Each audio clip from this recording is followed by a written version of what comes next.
由印尼佛教慈济基金会南苏门答腊省分会举办的定期3个月一次的捐税活动，在巨港市为灵宫热烈举行，获得了民众的积极响应与踊跃参与。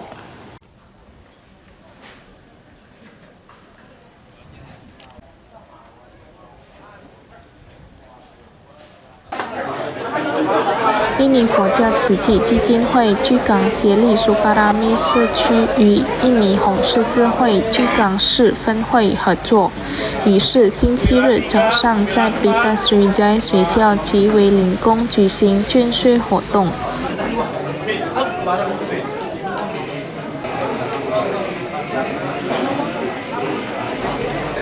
从早晨开始，民众陆续前来参与。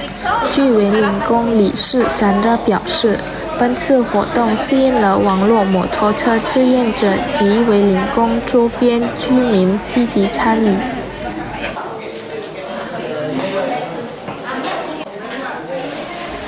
捐税过程井然有序，并由红十字会医疗人员全程监督。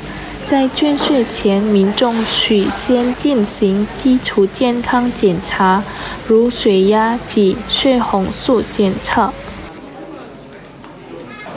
Hari ini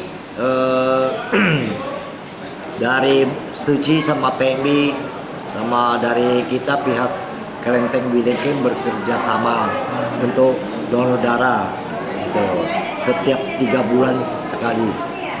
Kalau untuk hari ini kok targetnya berapa pendonor? Targetnya kami 200, nah gitu 200. Jadi yang sudah itu ya 150-an gitu. Berarti targetnya tercapai nih kok ya? Mudah-mudahan tercapai. Ini sudah pendaftaran ini sudah 100 lebih ya tadi. Mudah-mudahan tercapai. Kalau kita di sini di Kelenteng ya, kita memang ada sering donor darah sudah pasti 3 bulan sekali.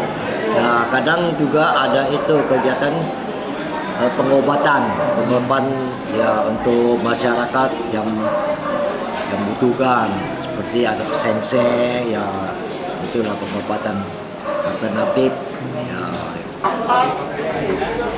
这次由佛教慈济基金会定期举办的捐税活动，是慈悲与关怀社会的实际行动。Eki Saputra Pal TV